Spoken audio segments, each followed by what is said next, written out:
Muito boa noite e bem-vindos já à Hora do Jornal. Abrimos o Jornal da Noite com o direto a partir da cidade de Nampula, onde já há festejos depois de anunciados os resultados preliminares. Francisco Mandlate traz mais dados sobre o pós-votação.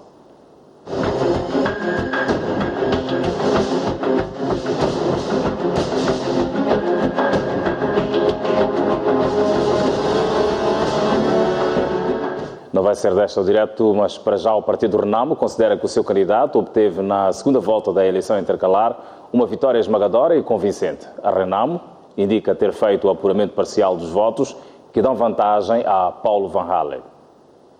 Os dados na posse do Partido Renamo, que começaram a chegar desde a noite de ontem, também dão uma larga vantagem ao candidato Paulo Van Hale. Os dados chegam com muita alegria, porque a Renamo já fez um apuramento parcial ao nível do gabinete do Partido Renamo, que tem os resultados. Tudo indica que é uma vitória esmagadora, uma vitória que convence aos munícipes da cidade de Nampula.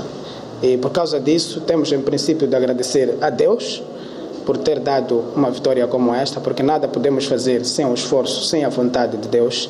Isto é importante. Em segundo, agradecer aos munícipes pela forma respeitosa que usaram o seu direito de voto e votaram a um candidato certo, que é Paulo Van Hale. Na manhã desta quinta-feira, os membros e simpatizantes da Renamo saíram às ruas para comemorar aquele feito, porém não conseguiram controlar as emoções de onde chegavam a interromper o trânsito. Osso Falani, porta-voz do gabinete do candidato da Renamo, justifica-se com o seguinte argumento: quando a chuva cai, muita chuva, o rio perde o leito. Perde o leito porque a chuva veio demasiada. Então, queremos dizer que a Renamo tem um leito, que este leito não é proibido que a chuva caia em quantidade e que perca o leito. Mas o que sabemos é que o leito da Renamo, na organização da marcha, ainda não houve marcha. Pode ser que haja alguma emoção de membros, isto nós acreditamos, porque a vitória como esta, quando chega com resultados iguais, esperamos exatamente de uma euforia, de alegria e tudo mais. Tem que haver alguma norma de como fazer as coisas. Não se pode fazer para criar desordem públicas, isto não fica muito bom. E a Renamo sabe muito bem disso. Aliás, a Renamo é a mãe da democracia e por causa disso tem que cumprir com as normas fundamentais que o Estado de Direito moçambicano obedece. Refira-se que esta é a primeira vez que o Partido Renamo vence a eleição na capital provincial. O Partido Frelimo saúda Paulo Van Hale pela vitória na segunda volta da eleição intercalar de Nampula e diz que daqui em diante vai ter que se preparar para os desafios que se avizinham, tendo em conta os resultados obtidos. Base nos elementos disponíveis, tudo indica, portanto, que o candidato da Renamo lidera, portanto, esta contagem da segunda volta das eleições intercalares e, por isso, achamos que, em primeiro lugar, nós devíamos felicitar o candidato da Renamo, o Sr. Van Hale, pela sua vitória, portanto, na segunda volta, portanto, das eleições intercalares, coisa que será, portanto, confirmada pelas autoridades competentes. Segundo Tomás Salmão, chefe da Brigada Central que assiste Nampula, os resultados mostram a vontade dos eleitores e por isso a Frelimo só pode aceitá-los. Nós reconhecemos que estes resultados refletem aquilo que foi a vontade dos eleitores e, sendo assim, os resultados devem ser respeitados enquanto que tal. Por esta via, queremos aproveitar nesta primeira declaração que estamos a fazer a oportunidade para saudarmos os nossos militantes, os nossos simpatizantes e a população em geral. A Frelimo diz que agora irá tirar lições com os resultados obtidos para se preparar para os próximos desafios eleitorais. A Sala da Paz, uma organização para observação conjunta que congrega várias agremiações, procedeu na tarde desta quinta-feira à avaliação final dos resultados da segunda volta da eleição intercalar para a escolha do presidente do município de Nampula. Até então, foram contabilizadas 372 mesas, tendo-se restado uma participação de 32%. Até o momento foram contabilizadas pela Sala da Paz, uma organização para observação conjunta, 372 mesas das 401 instaladas para o processo de votação. Estávamos a fazer uma avaliação final, não é? Mas temos os resultados ainda não são finais, que nós temos, ainda não temos 100% das mesas. Conseguimos contabilizar até este momento cerca de... temos neste momento 372 mesas já contabilizadas, que corresponde a 92,77%. E desse universo tivemos 87.750 votos, portanto, das pessoas que foram à urna votar. Da contagem feita até aqui, o candidato da Renamo leva vantagem com 57%, seguido do da Frelimo com 41%. A contagem que fizemos nesse universo, o candidato do partido Frelimo, Amici Cololo, com 36.638 votos, que corresponde a 41%, e o candidato da Renamo, Paulo Vahanle, com 51.112 votos, que corresponde a 57%. Portanto, entre esses dois candidatos, há uma diferença de 14.474 votos, portanto, a favor do candidato da Renamo, Paulo Vahanle. De referir que os órgãos eleitorais ainda não se pronunciaram sobre os resultados do sufrágio eleitoral da última quarta-feira.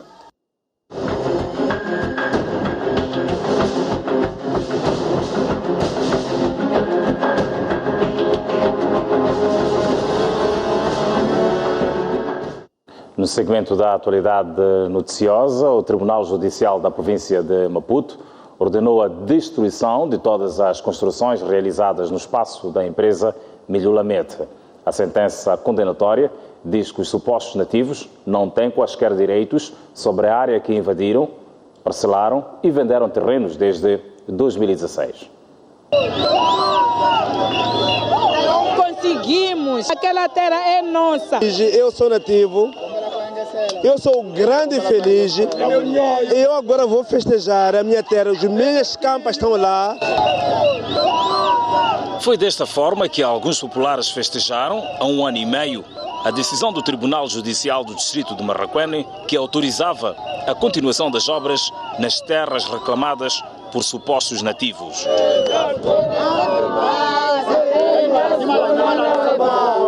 A Milhulamete, proprietária do projeto de plantação de eucaliptos, tinha requerido o embargo das obras, alegando que os supostos nativos tinham invadido 181 dos 765,5 hectares de terra que a empresa detém no distrito de Marraquene.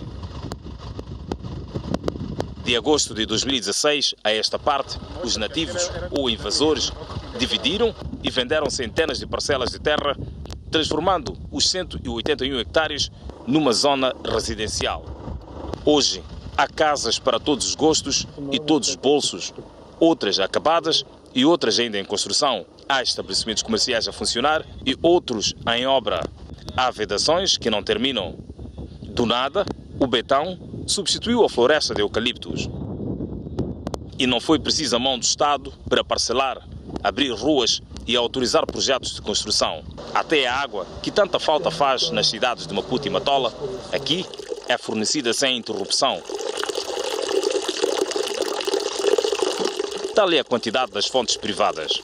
O único serviço público disponível é a energia fornecida pela Eletricidade de Moçambique, cujos candeeiros iluminam as ruas em pleno dia de sol. Mas este projeto habitacional pode vir a desaparecer.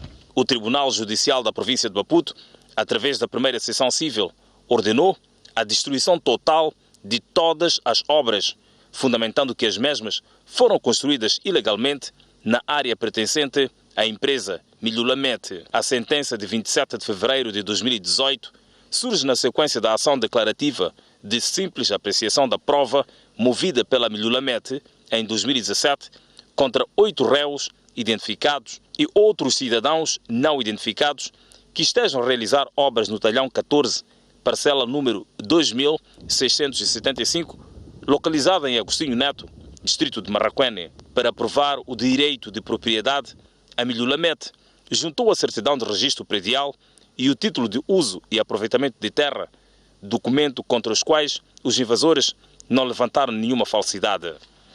Após apreciar a causa, o Tribunal Judicial da província de Maputo julgou procedente a ação movida pela Milulamet e decidiu declarar existente o direito de uso e aproveitamento de terra a favor da Milulamet sobre a área de 767,5 hectares, parcela número 2675, situada em Agostinho Neto, distrito de Marraquene. 2. Declarar inexistentes quaisquer direitos a favor dos réus sobre a mesma parcela. 3. Condenar os réus a se absterem de qualquer conduta que possa pôr em causa os direitos da empresa Milulamet e, em especial, não realizarem qualquer demarcação, construção ou qualquer outro ato que possa ser praticado pelo titular do DUAT. 4. Ordenar a destruição total de todas as obras ilegalmente realizadas no talhão 14, que integra a área pertencente a Milulamet. Os ilegais deverão abandonar esse espaço e que o passo subsequente também deve ser seguido, que é o abandono, bem assim, essas obras que aqui se ha visto. Significa isso que, pelo respeito à própria decisão judicial, o Milulamet sempre acreditou e vai esperar até que tudo aconteça segundo as ordens judiciais. Entretanto, o tribunal não condenou os réus ao pagamento de indemnização pelos prejuízos decorrentes da sua conduta, justificando que a Milulamet não fundamentou nem apresentou provas dos alegados prejuízos. O advogado dos nativos não concorda com a decisão do Tribunal Judicial da província de Maputo e diz que vai recorrer ao Tribunal Superior de Recurso. Fomos notificados da decisão no dia 12 do corrente mês e ainda estamos dentro do prazo legal para podermos recorrer.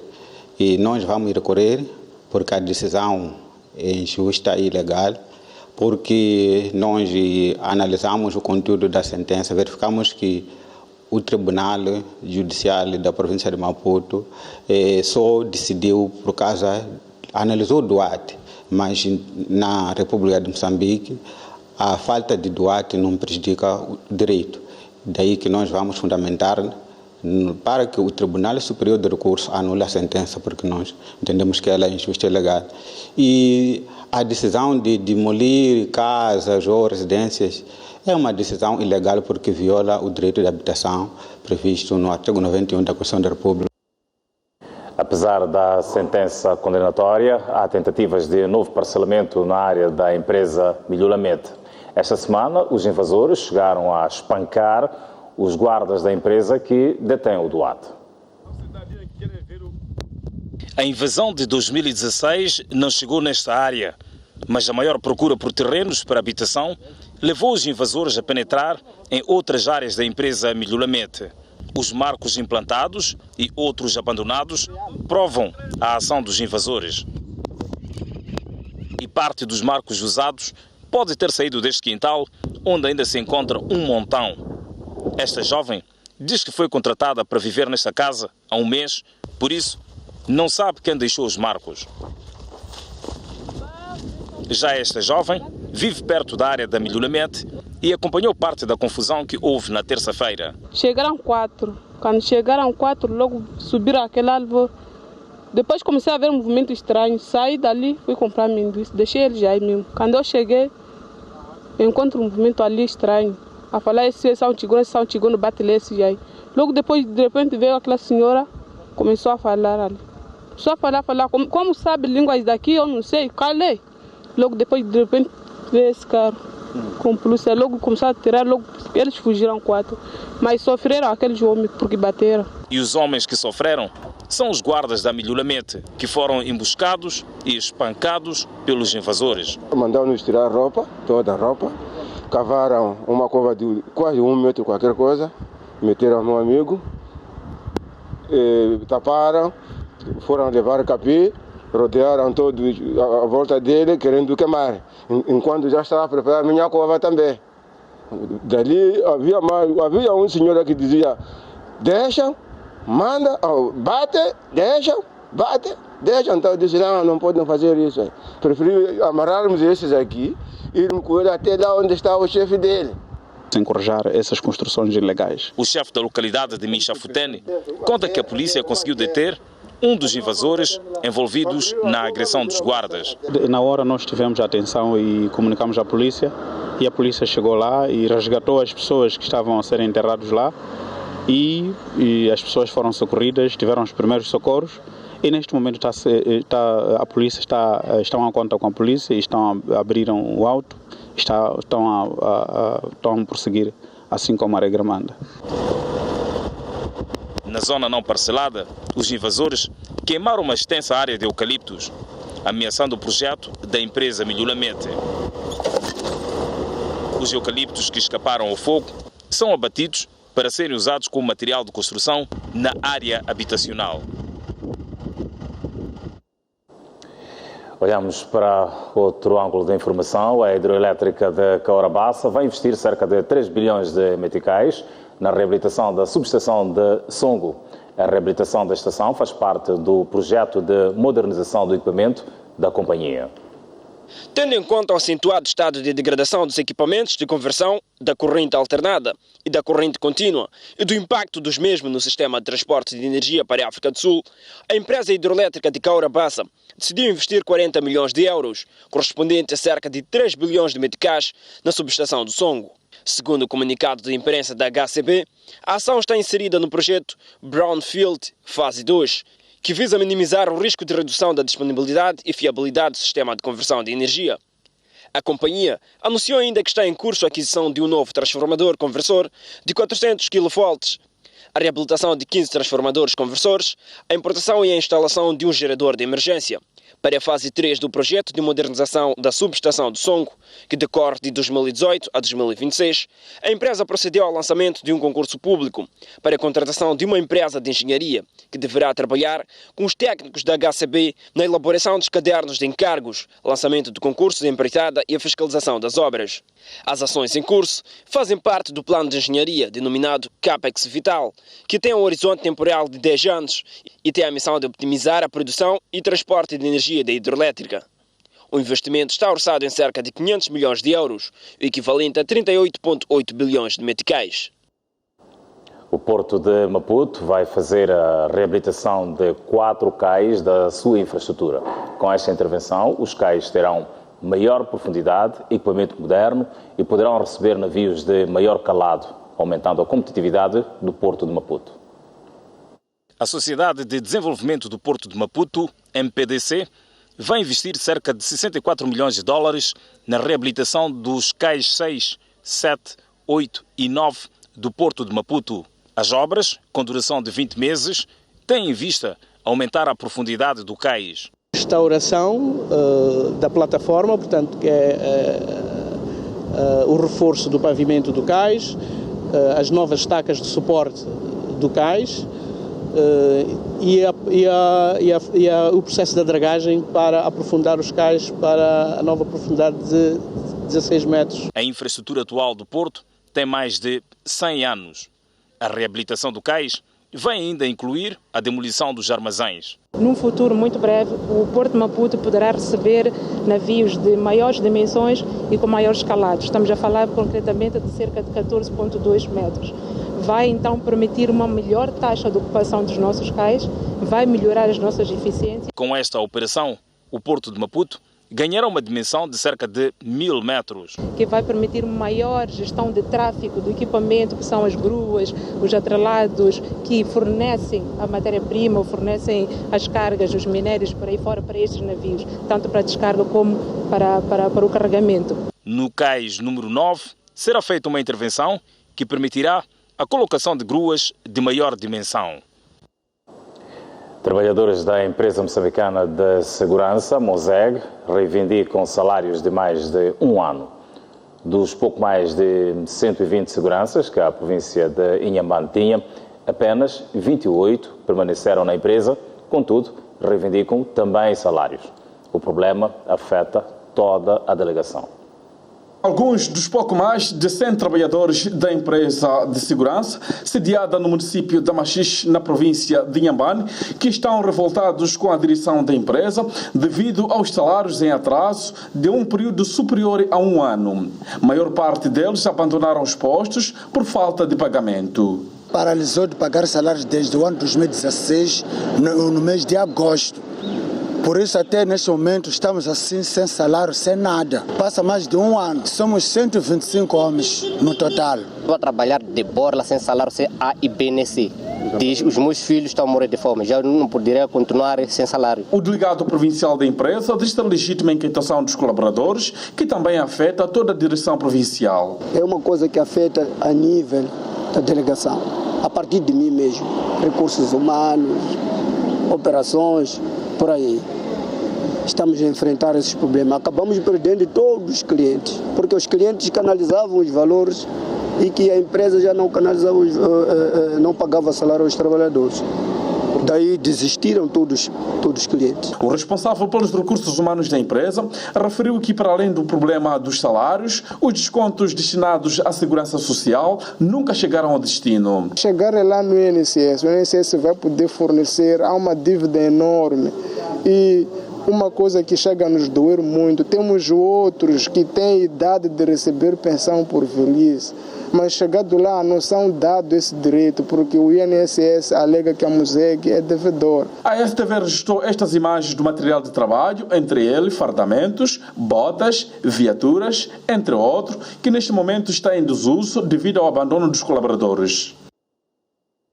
A primeira-dama de Moçambique, Isaura News, foi distinguida pelos esforços na promoção da educação da rapariga e no combate aos casamentos prematuros. A distinção foi atribuída pela Fundação do Zuzu, liderada pela ativista e cineasta norte-americana Zuriel Oduwole.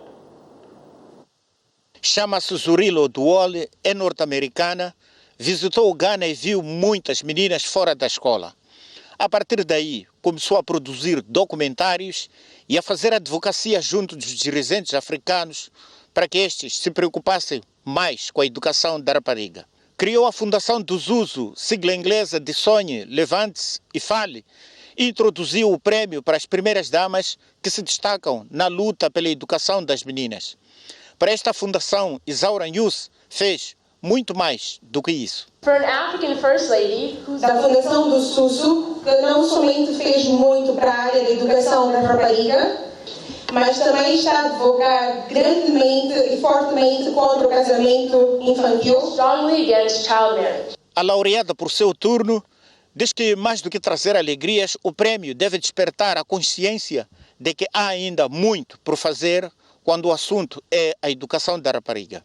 Para mim, este prémio tem um significado especial, pois constitui um reforço catalisador na dinamização das nossas prioridades para com a educação da rapariga. Este fato induz-nos a continuar firmes nos esforços de educar a rapariga, pois, apesar dos sucessos alcançados neste contexto no nosso país, ainda temos pela frente grandes desafios. Desde a sua introdução em 2014, o prêmio da Fundação do Zuzu já foi atribuído às primeiras damas da Tanzânia, do Quênia, da Namíbia e do Senegal. Observamos a nossa primeira pausa no Jornal da Noite. Voltamos já a seguir com mais notícias. Até já. Esperamos por si. Retomamos as notícias no Jornal da Noite. Cerca de 11.400 idosos beneficiários de subsídio social básico através do Instituto Nacional da Ação Social, delegação de Inhambane, que há mais de 7 meses não recebiam assistência, serão pagos até abril próximo. A notícia foi avançada esta quarta-feira pelo delegado do INAS de Inhambane. São as chamadas bibliotecas vivas ou simplesmente pessoas da terceira idade, concentradas em vários postos do distrito de Inharime, província de Inhambane, que voltam a receber o subsídio social básico que havia sido interrompido desde julho de 2017. Apesar da idade, a emoção tomou conta dos idosos ao receberem a equipa do Instituto Nacional da Ação Social e mostraram ainda ser possível manifestar a sua alegria através da dança.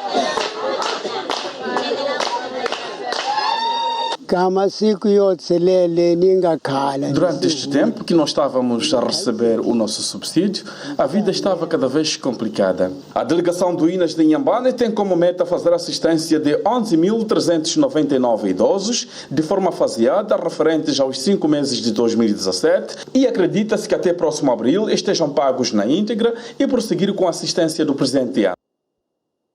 A organização não-governamental Ganda Links Moçambique iniciou esta quinta-feira uma capacitação de jornalistas em matérias de igualdade de género na comunicação social, em coordenação com o Sindicato Nacional de Jornalistas. Dos temas em debate, o destaque vai para o papel da mídia no avanço à igualdade de género rumo às eleições autárquicas de 2018.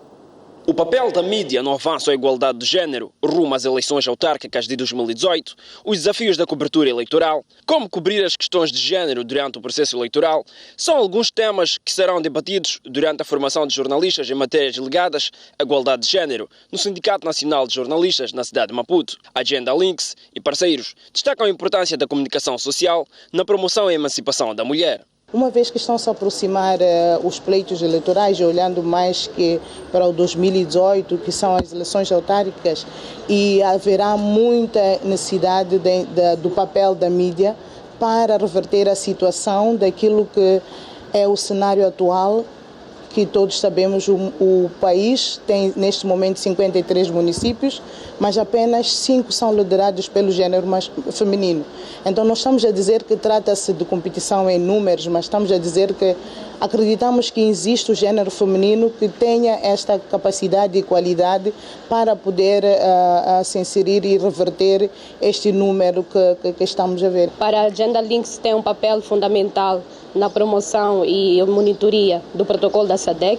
Encorajamos bastante a questão da monitoria da governação, a monitoria da justiça e a monitoria também da questão do papel do mídia nesta questão da igualdade de género. É um debate que nós temos que desenvolver ao nível da mídia, no sentido de encontrarmos as vias mais práticas, mais viáveis de podermos materializar este objetivo das Nações Unidas. A formação de 2 dias está inserida no processo de implementação do protocolo da SADC sobre género e desenvolvimento pós-2015, que enfatiza a necessidade de capacitar os mídias em matérias de género, incluindo as diretrizes profissionais de códigos de conduta.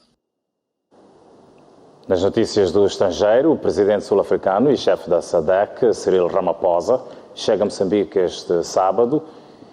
Naquela que será uma visita de cortesia, Ramaphosa vai focar-se em relações bilaterais entre os 2 países, bem como na cooperação regional. O 5º presidente da África do Sul, Cyril Ramaphosa, faz este sábado uma visita de cortesia a Moçambique na qualidade de chefe da Comunidade para o Desenvolvimento da África Austral. Durante a visita, o presidente Ramaphosa e seu homólogo Filipe Nyusi discutirão as relações bilaterais de cooperação, bem como temas regionais, continentais e globais de mútuo interesse. O presidente de 65 anos de idade será acompanhado da ministra das Relações Internacionais e Cooperação, Lindiwe Sisulu, e a ministra de Segurança do Estado, Dipu Letati Duba. Ramaphosa assumiu o cargo de chefe do Estado no dia 15 de fevereiro, um dia depois do antigo presidente Jacob Zuma ter sido forçado a renunciar ao poder pelo seu próprio partido, ANC. A Procuradoria-Geral da Líbia emitiu mandados de captura contra 205 individualidades suspeitas de tráfico de refugiados para a Europa. Entre os suspeitos estão funcionários das embaixadas de países africanos da Líbia e as forças de defesa e segurança. A Líbia e a Itália estão a aperto de mãos no combate contra a migração ilegal de milhares de africanos que tentam atravessar o mar Mediterrâneo para a Europa. Esta quarta-feira, a Procuradoria-Geral da Líbia emitiu mandados de detenção contra 205 pessoas suspeitas de estarem envolvidas no tráfico de imigrantes, homicídio e violações sexuais. Entre os indivíduos em perseguição estão os funcionários de embaixadas de países africanos em Trípoli, as forças de defesa e segurança líbias, para além de líderes de campos de detenção dos requerentes de asilo. As investigações contam com o apoio da Itália, cuja capital vem registrando o maior número de requerentes de asilo vindo de África. A maior parte dos migrantes vêm da África subsaariana, cujos países ou estão em guerra ou enfrentam níveis altos de pobreza. Esfriam as relações diplomáticas entre a Rússia e o Reino Unido devido à tentativa de morte do ex-espião russo em Salisbury, cidade inglesa. As autoridades russas disseram hoje que responderão duramente à medida de Londres de expulsão de 23 diplomatas russos. A tentativa de morte do ex-espião russo Sergei Skripal e sua filha com recurso à arma química mais tosca e perigosa do mundo em Salisbury, cidade inglesa, gerou um conflito diplomático entre Reino Unido e a Rússia. Indignada com o ataque que pôs em risco cerca de 30 cidadãos ingleses, a primeira-ministra britânica Theresa May ordenou ontem a expulsão de 23 diplomatas russos do seu país, tendo-lhes dado uma semana para se despedirem. Esta foi a maior expulsão em massa de diplomatas russos depois da Guerra Fria, em que 31 diplomatas soviéticos foram obrigados a deixar o Reino Unido. Entre outras sanções que pesam sobre a Rússia, está o congelamento em parte dos bens do Estado russo, a suspensão de contatos bilaterais de alto nível entre os dois países e o boicote da família real britânico ao Campeonato Mundial de Futebol de 2018 a ter lugar na Rússia. Os Estados Unidos já manifestaram seu apoio à medida tomada por May. Porém, segundo críticos, o gesto da Casa Branca é uma forma de ocultar a afinidade que o presidente Trump mantém com a Rússia, uma das razões que levou à recente demissão do secretário de Estado norte-americano Rex Tillerson. Por sua vez, a Rússia tem sentido-se injustiçada com as medidas de Londres, pois até agora nenhuma prova factual foi-lhe apresentada que liga a Rússia ao crime. O ministro russo de Negócios Estrangeiros prometeu uma retaliação à medida das sanções britânicas. Segundo agências secretas de Londres, o agente nervoso usado contra Skripal foi unicamente desenvolvido pela União Soviética durante a Guerra Mundial. Momento para mais uma pausa no Jornal da Noite, mas antes a previsão do estado de tempo para as próximas 24 horas. A temperatura amanhã em Maputo vai estar com uma máxima de 30 graus, mínima de 24. A previsão de 31 de máxima para Xai-Xai e 24 de mínima. Para Inhambane, uma máxima prevista de 32 graus Celsius, mínima de 23 graus. Para a cidade da Beira, máxima de 31, mínima de 25. 29 de máxima para Chimoio, 21 de mínima. Para Quilimane, 32 de máxima, 25 de mínima. Tete poderá ser a cidade mais quente do país, com uma máxima de 34 graus, mínima de 25. Nampula, com a previsão de 31 de máxima, 23 de mínima, 32 de máxima para Pemba, 24 de mínima, e para Alexinga, uma máxima de 25 graus Celsius, mínima de 18 graus.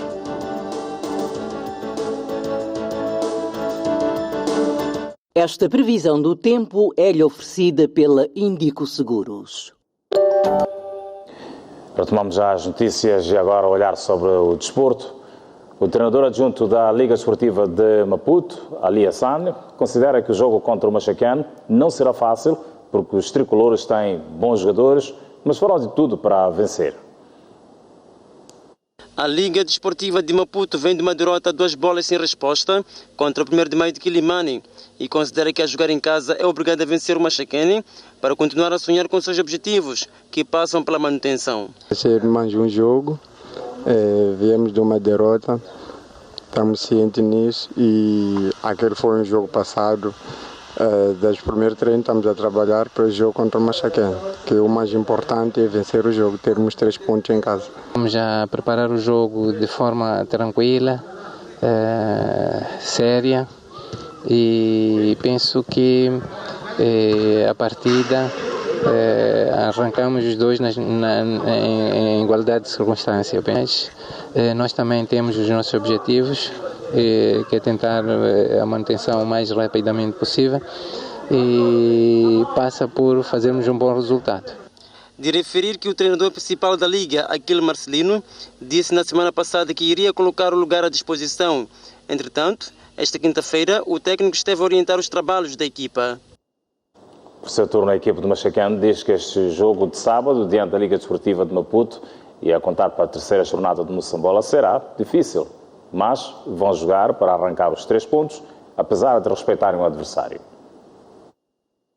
Depois da vitória contra o Ferro Verde Maputo na segunda jornada do Moçambola 2018, o Machacane prepara a partida contra a Liga. Esta quinta-feira, os tricolores trabalharam mais nos aspectos da finalização. Os jogadores e a equipa técnica dizem que a vitória contra os Locomotivas da capital faz parte do passado e querem vencer a Liga Desportiva de Maputo. Sim, creio que está tudo a posto. Durante a semana estávamos a trabalhar no sentido de ir ao campo da Liga para ir buscar os 3 pontos, mas com todo respeito à Liga Muçulmana. Acho que vai ser um bom jogo, espero que seja um bom jogo. Tanto o Machacane e a Liga é uma equipa muito forte, joga muito bem a bola, e tem uns miúdos também que têm muita vontade, gostam de aparecer, mas nós sabemos que estamos a trabalhar no sentido de contrariar tudo isto. Sabemos quais são os pontos fortes da própria Liga, os pontos fortes os fracos também, estamos a trabalhar neles. Espero que seja um bom jogo, que estejamos todos, se estivermos ao nosso nível, nós vamos para lá disputar os 3 pontos. O Machacane soma 4 pontos na tabela classificativa, frutos de um empate e uma vitória. Obrigado pela sua audiência. Está pautada a informação no Jornal da Noite. Despeço-me. Marco desde logo novo encontro para amanhã, pontualmente às 19h55 para mais notícias. Mas elas continuam em permanência no canal STV Notícias já a seguir com a noite informativa às 21h.